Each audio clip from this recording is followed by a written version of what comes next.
Hi, Sarah. Hi, Sandris. It's, Nice it's to meet you. nice to meet you too. So today we will speak about your piece, Champagne is Burned. Can you just give some small background of the piece, for whom it was commissioned and when it was written? Yeah. So this Champagne is Burned is a video piece that I made in collaboration with the Ensemble Adapta from Berlin. Actually, Iceland, Berlin, they are all Icelandic except Matthias, who is, I guess, half Icelandic in many ways.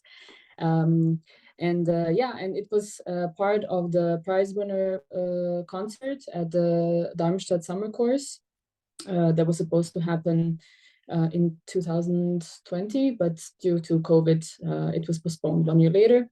So it was kind of like an interesting thing to do within COVID. My initial plan was to do something that's also going to happen live on stage, but we had some logistical difficulties because we didn't really know how many people can we let in and are people going to be even allowed. So while we were planning this piece, we decided to go more for the safer route and decide to go then for a video piece. So I was in contact with Adapta, and then I went to their studio in Berlin, in Wedding.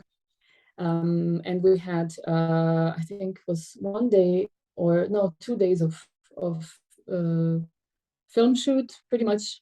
And also we did a lot of audio recordings that then ended up in the final video. And then I kept on doing it by myself, just literally right until the premiere, did the final audio mix 2 hours before. Got it. And what is the central message of the piece? I think I wouldn't say that there's a central message. It's like this piece is very it's kind of showing how my brain works in so many ways. Like it's a copy of that, or it's a mirror of that. I've been very interested in translation as an artistic process, but translation really in terms of language and audiovisual translation especially, because as someone who comes from Croatia, who learned English and Spanish by watching TV, without any subtitles, without any additional translation, I found it very strange to live in Germany, where a lot of films and TV shows that are not German are getting dubbed in German language. And I always thought, even as a child, that it's really strange. And that's something that a lot of European countries still do, which is a very kind of curious thing. Like, why is that even necessary in this kind of globalized internet context? I get it why, or I get how they approach this topic and this problematic, but I just found it really curious. And then I started doing research into audio-visual translation, and realized that it's like this huge field, of course, that is being very thoroughly researched. And I was using a lot of different sources, but one of my kind of like main topic of reference was a book by Pietro Iaia, who is an Italian researcher in terms of audiovisual translation, because audiovisual translation in Italy is also a big thing. All of the foreign films are being dubbed. And so he kind of like breaks down different types of translation, of audiovisual translation, like every single system has its own meaning and has its own value and has its own purpose. So he kind of examines like what happens when you are dubbing and why is dubbing sometimes successful and sometimes it's not. Then he examines how kinetic subtitles, which are subtitles that firstly serve the purpose of translating, but then additionally they comment on the thing that is happening. How does that influence our perception of this particular thing, and the fact that we are always seeing pretty much two things at once is kind of freaky. You are seeing the original film, which is meant for one particular target audience, with all of its references and body language and everything possible. It's kind of easily legible for a certain target audience. but then all of that content is being translated real time for a different target audience with their own sets of, you know, cultural nuggets that are kind of easy to understand. And I thought this process is so interesting, and I wanted to then implement these systems onto visual material that I found interesting. And all of this material has a lot to do with, again, translation. For instance, Jolene, I mean, I chose Jolene because Jolene by Dolly Parton is one of the most translated songs in the world. It's so emblematic, and it's so loved by so many people around the world. So there's also a need to translate it. But of course, then while you are looking for translation, you see that there's so many discrepancies, you know. There are really beautiful translations from English to German, but then there are also really strange and kind of really like clunky translations, which influence the melody, influence the rhythm, influence so many things. And I was fascinated by how little of a change you need to make something that is really, really kind of well built to make it a little bit crooked. Yeah, so I would say the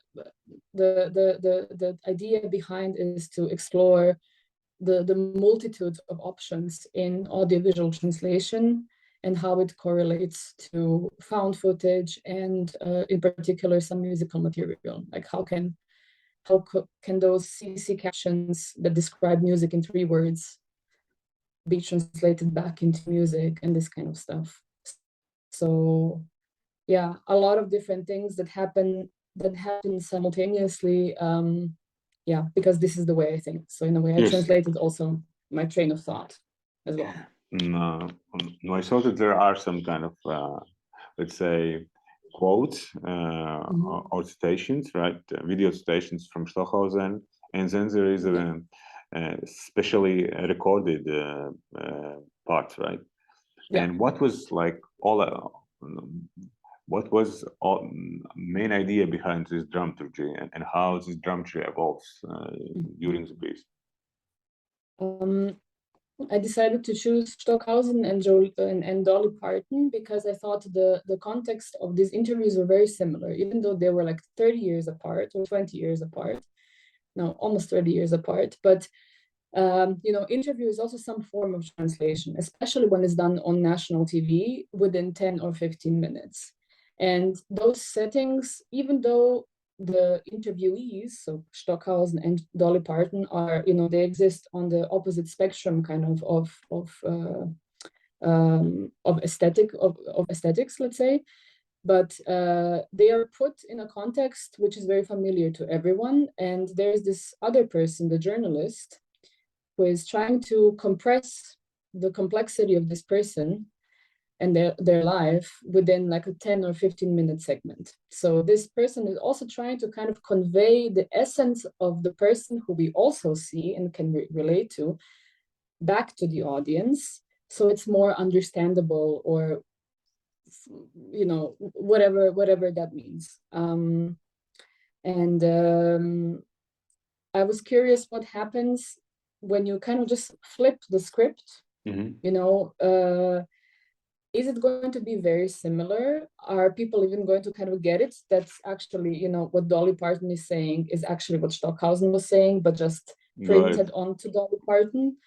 And the interesting thing was that after the video was screened for the first time, a lot of people just kind of didn't get it, that it was not. They just thought that it was redubbed again, you know. They were expecting that I'm not gonna fool them by kind of flipping the script. Which kind of, I think, tells you a lot about our expectations of an interview and like our expectations within, you know, what I'm hearing is the absolute truth, and that's being translated for me now to understand. So I thought that was kind of like a really, really interesting side effect of this flipping scenario. And that's something that I generally really enjoy doing. And I've done it in some of my previous video work, kind of just, you know, flip the switch, just like turn the camera the other way. And see what happens then. It's a very simple tool, but yet again, it can be very powerful to kind of underscore how ridiculous things can sometimes be when you see them from the other side. Yeah. Yeah, so these 2 interviews, they serve kind of as like the backbone for the whole dramaturgy. And in between, we always have We have inserts of the ensemble that is in a way commenting on the whole thing, or kind of using these other translation systems. Yeah. Okay, so this is in the role of ensemble is, let's say, I said commenting. Can you just explain more, right? How you use them, and yeah. Well, I guess commenting. I mean, I did say commenting, but I don't think that truly kind of nails it. I don't think they're actually commenting. I think they're just being an active participant of it and working with the material further. So what I did with the ensemble is that we recorded Jolene in 3 different translations. One was original, one was original German translation, so the nice German translation that was actually done by a human. And then we did an AI translation. We recorded that. Then we were dubbing the Stockhausen and Dolly Parton interviews. That's what we did as well. And we also recorded, we kind of retranslated the closed captions when they describe music back into music, you know. So you have, when you watch a film on Netflix, you know, and then when music pops out, if you have it with closed captions, which I normally always do because I enjoy reading subtitles, even though I understand, because I grew up with that. I like subtitles in my films because it's almost like it's soothing. So then you always have this closed caption that say, for instance, you know, ominous music, like, and I mean, I get the point. I get that it's ominous. It's enough for me to kind of think of a certain music, but what does it actually mean in concrete musical parameters? I have no idea. So for me as a musician, as a composer, that's not enough. Like, I wouldn't mind if they would like stop the film and say, you know, violins are playing this and this and this, like an actual super precise description of what's happening, because I have the imagination to think of this. But of course, it's not possible, and I understand why. So I was wondering, okay, what happens if I kind of, you know, try to transcribe a film just using the CC caption, you know, to kind of gather all CC the music descriptions from a film, and then try to ask the musicians to kind of recreate that without knowing the background, without knowing the context, without knowing the script or anything, just kind of based on what this information is telling them, if they can kind of recreate something that sounds similar. And of course, I mean, it worked really well because all musicians from Adapta are extremely skilled, and it was a super fun experience for all of us. But concretely, in the example of ominous music, you know, we had like 7 different takes that were all radically different. So, you know, it was something that then we just made this decision ourselves, and those things are serving, they're kind of being inserted into the piece.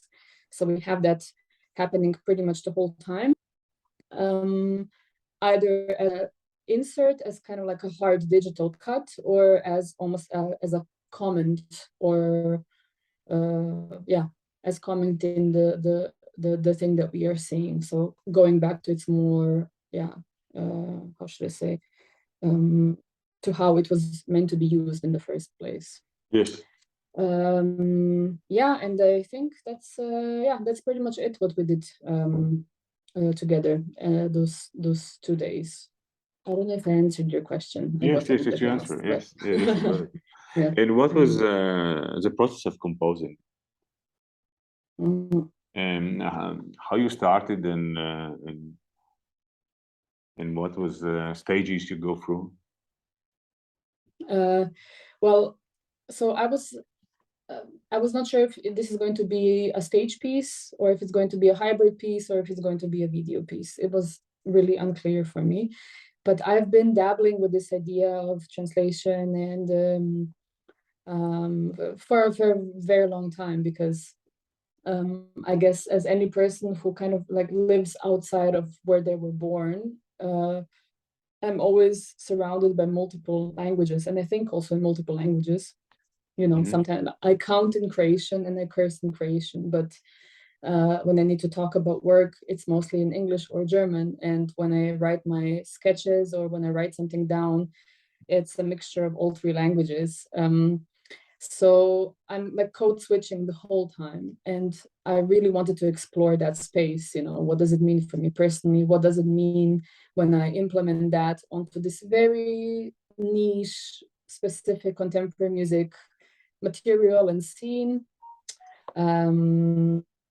So that was kind of the starting point. And then I started doing a lot of research and found it like super, super fascinating how big the research is and how in depth it goes. And it helped me also resolve some of my own knots regarding dubbing. And because when you understand the whole history behind, when you understand the effort necessary to do it really well, it's kind of, it gets a completely different quality to it. And then the script part. So the title, "This Champagne is Burned," comes from this part where you see this quite famous scene from Dynasty, which takes also a lot of time in the video. And "This Champagne is Burned" is it in itself a little bit strange. I mean, how can a champagne be burned? Because like it's frozen, so it's burned. So it's also like it exists on the opposite. So we are using language in a completely two opposite ways. And this comes from this particular scene of Dynasty. And also it's like it's a very famous shade moment, which is quoted in pop culture quite often, or at least in the States, and it became a big part of queer culture as well. So I kind of wanted to like have a nod to that particular way of expressing oneself. And I also thought this particular scene is great to use the kinetic, the system of kinetic subtitles, where you can kind of translate or just support with closed captions, but then quickly switch into commenting the piece, and then that's how it all started, kind of like taking from research to seeing this clip, and also Dynasty is something that I grew up with. It was the first American TV show that we had in Croatia post-war, so it was like a big deal. It was the feeling, the taste and the smell of the West, these big houses and big everything was big, and I loved it as a child. So it was a little bit nostalgic and a little bit kind of like going into my own personal space, but then recontextualizing it and putting it within a piece that is much more about language and translation, how we think about words, rather than my personal story. Yes. And how long it took to compose? Well, I think since I did all the in order to do the dubbing session right, I needed to transcribe all of the interviews myself. I didn't know that there are like transcribing tools, so I did it myself. So that took a while, including the cutting and the audio mixing and rehearsal and all the emails and everything. I would say it took like a month to do. But I had a very clear idea what I wanted, and I actually really enjoy doing videos because, working digitally is just so much faster than writing a piece, and it's so immediate, and I love it. It's so like it's immediate gratification. You just see how it works if something is 2 seconds longer, and everything is so just immediate. And I really, really, really enjoyed it. And then it was screened in this big hall in Zentralstation in Darmstadt, which is, I don't know if you've been there, but I have been. So it was a very good setup, I think, for the video to be screened. And apparently during the live stream, because of course it was live streamed, like by accident, the live stream got broken, and apparently it was because the algorithm recognized Jolene music and then kind of just cut it right away. So we were joking that maybe Dolly's watching and is like saying, no, don't use my music. Yeah. And you have from my feeling, right, you have used quite many post-structural elements or thoughts, right, in the piece. For example, the title, right, which is uncombinable, or you said about switching Stockhausen and Dolly, right? Is it have some special meaning in this piece? This using with an element which is hard to uncumber, let's say,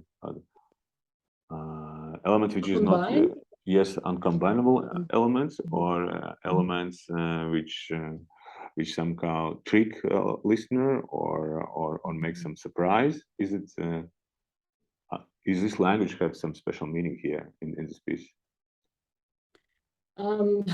Probably it does. I mean, because that was kind of the whole point of the piece, having one content meaning something entirely different just by small tweaks. And that's exactly what audiovisual translation is in so many ways. And when done good, those differences are not that big. And when done really poorly, it's like you're watching two different things happening at the same time. Got it. So definitely that was a big part of how I built a piece. Exactly this, this Reibung, this friction between what we see and what we hear was quite important. And as I said, this shifting idea is something that I've used before, and this kind of fast tempo of different references just kind of like being aimed at you is somehow the way I think and the way I enjoy presenting my material. It's also in my ensemble pieces. They're all meant or they're thought of very digitally, and that's why they're a little bit hard to play, because the tempi are changing all the time and the structure of the bar, length of the bar is changing constantly. So it's again kind of like shooting the material at you in very high speed and very precise and very synchronized. So this particular rhythmical language I've translated also back then to the audio, to the visual aspects of this piece. But to answer your question, you're absolutely right. The friction was super important to combine the things that are not necessarily, you wouldn't think to combine them. Yes, got it. And what kind of software you use for creating the piece? Used a lot of different software. So I mean, obviously for transcription, I used OpenOffice.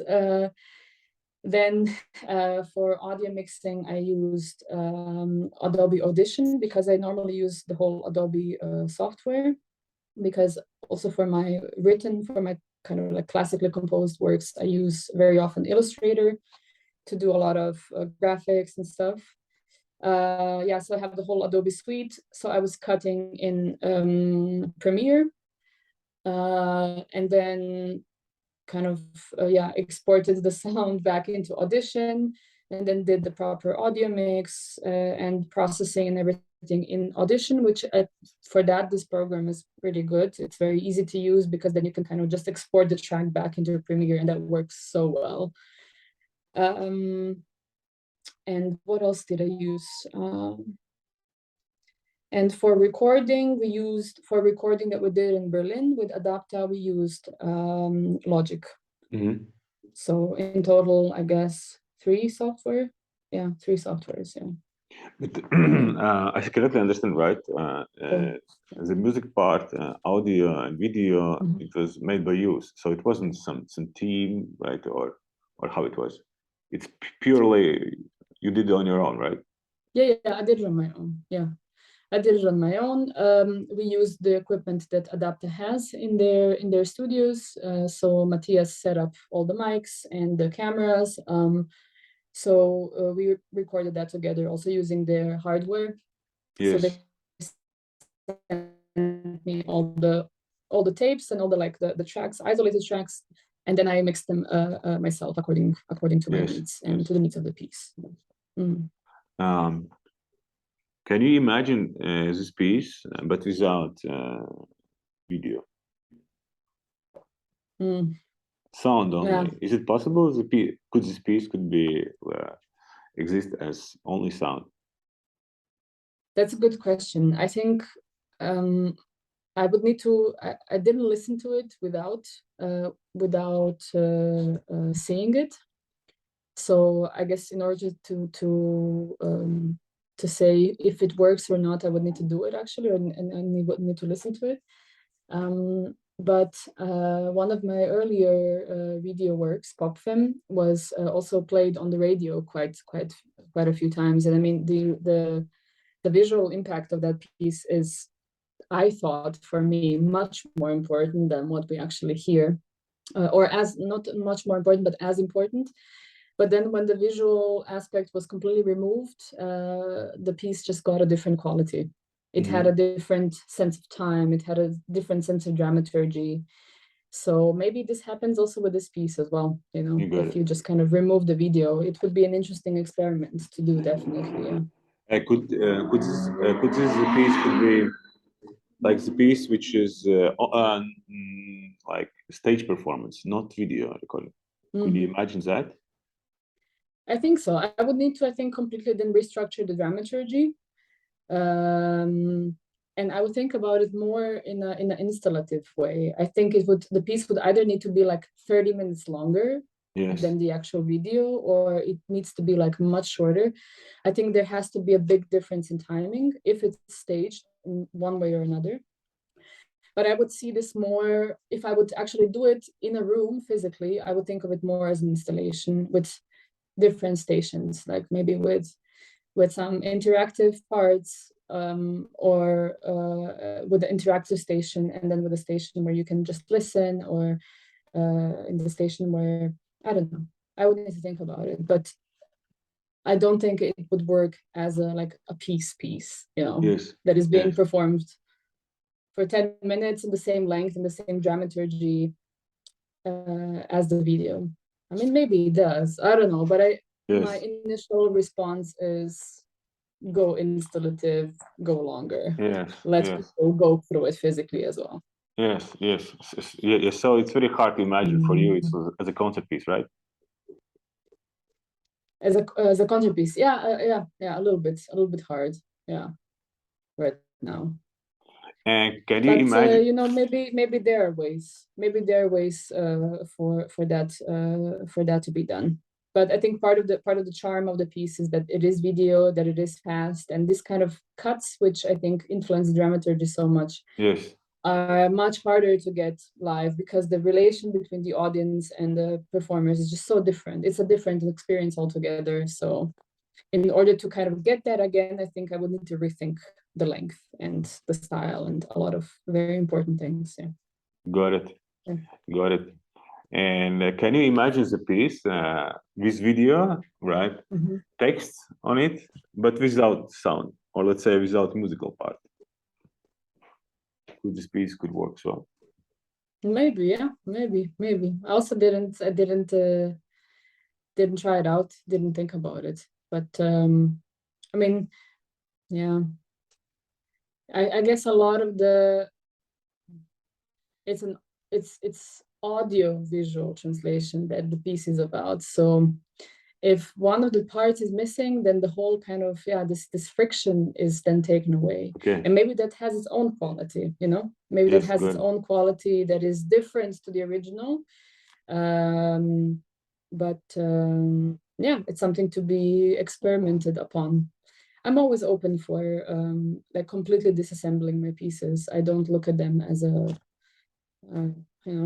as a finished work, and now it's finito forever. And I'm always very into kind of like remixing my own stuff, because it's always in flux, it's always changing, you know. And how was your collaboration with performers?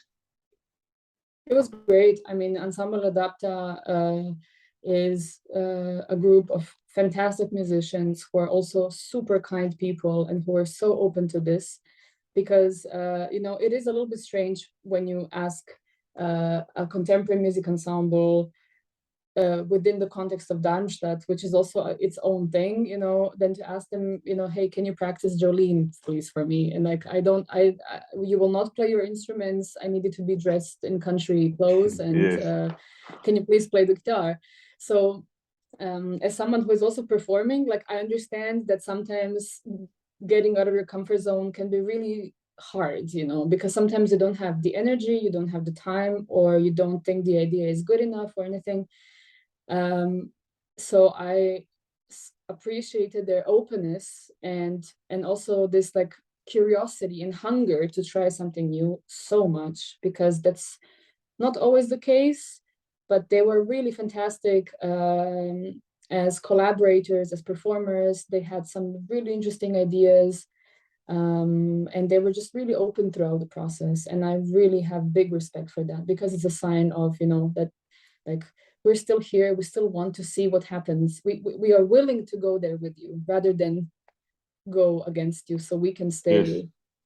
more comfortable. Yes, and how cooperation with them shapes the piece? Is it somehow impacted?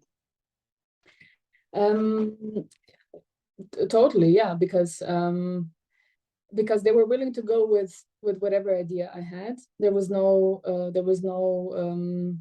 how should I say, resistance. There was no resistance. There was just creative input, you know, that was kind of on top of what I was putting in the room. So I would say like lack of resistance is already so much, because in working, you know, when you're working in like slightly bigger institutions, you know, opera or something like that, where the forms are so rigid and you have very little space to kind of try things out and be a little bit more curious about exploring different things that are on the fringe of what is considered new music, you know, you mostly have a hard time and you really have to fight for it. So just the fact that you are in a creative space with people who trust each other, who know each other really, really well, and who also project this trust back onto you, it's already so much, you know. It's already the kind of the key to or a recipe for a really fruitful and successful collaboration, because then you can really try out what you want to try out. And then if it doesn't work, it's okay, but we did it, you know, and we did it without any friction. So I would say that's kind of the biggest input they had on me, just that they let me be and let me explore and be like a child, you know, in this space and record whatever I want. And then they had their own ideas. You know, Matthias was like just taking so much of his percussion and kind of like building new setup for each recording, and this kind of excitement and curiosity is something that I enjoyed and that impacted the quality of the piece greatly. And why you choose Stockhausen? What was the reason behind this decision? Well, there were two reasons.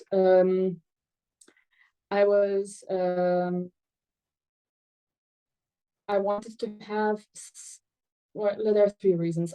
I wanted to have like a huge name in the contemporary music scene. I knew that I wanted to either have one of the very famous ones, either Cage or either, I don't know, like, you know, Stravinsky or something like that.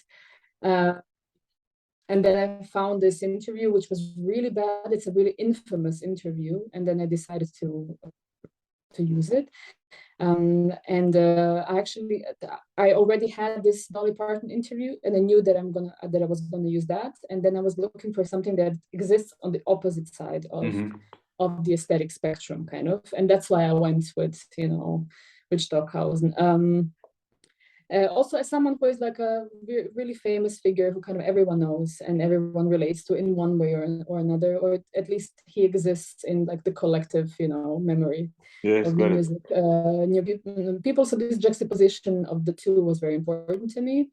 And then the second reason was also that I found this particular interview so similar, even though they're so different, you know, but the way the journalists are trying to condense them into, you know, asking really stupid questions that are completely uninformed, not prepared, and not really getting down to the, you know, to the important points. I mean, that being said, not every interview has to be, you know, a groundbreaking moment where you, where the person is telling the most exciting things. But I think there is a difference between a really well thought through interview and just, you know, one glove or one size fits all kind of questions that don't produce maybe that much, so much exciting information. And then I also thought it was interesting how different, you know, the journalist was treating, or the questions that Barbara Walters asks Dolly Parton were also so much more personal than they were that the journalist asked Stockhausen. You know, Barbara Walters asks Dolly Parton about really like private stuff, you know, why isn't she home with her husband and how are they doing it? And like completely irrelevant, but it's 1977 and Dolly Parton is a woman and she has this big wig and no one takes her seriously. But in fact, she's extremely intelligent and a very successful businesswoman who still has a career, by the way, like 40 years later, which is really, I think, impressive. And then juxtaposing this, so very similar context of interviews, but very different content, because one is regarded as this, you know, as this absolute, you know, like monolith of new music, and the other who is in a way shown as a monolith of country music or pop music, or popular culture. And then this huge difference in the questions they're being asked, and that's why I decided also to flip the scenario. So, and then it's even more ridiculous, you know, when Stockhausen says, you know, like I just wanted to kind of, you know, piddle and diddle around with my makeup, and but interestingly, a lot of people didn't get it, which I thought was kind of like, you know, like whoa. Got it. We have a long way to go. Yes, got it. Got it. Yeah. And a last question. What was like three main learning points from you, right? Making the piece and particularly working on and creating piece in video format, as video. Well, this particular piece was a very positive experience for me in many ways.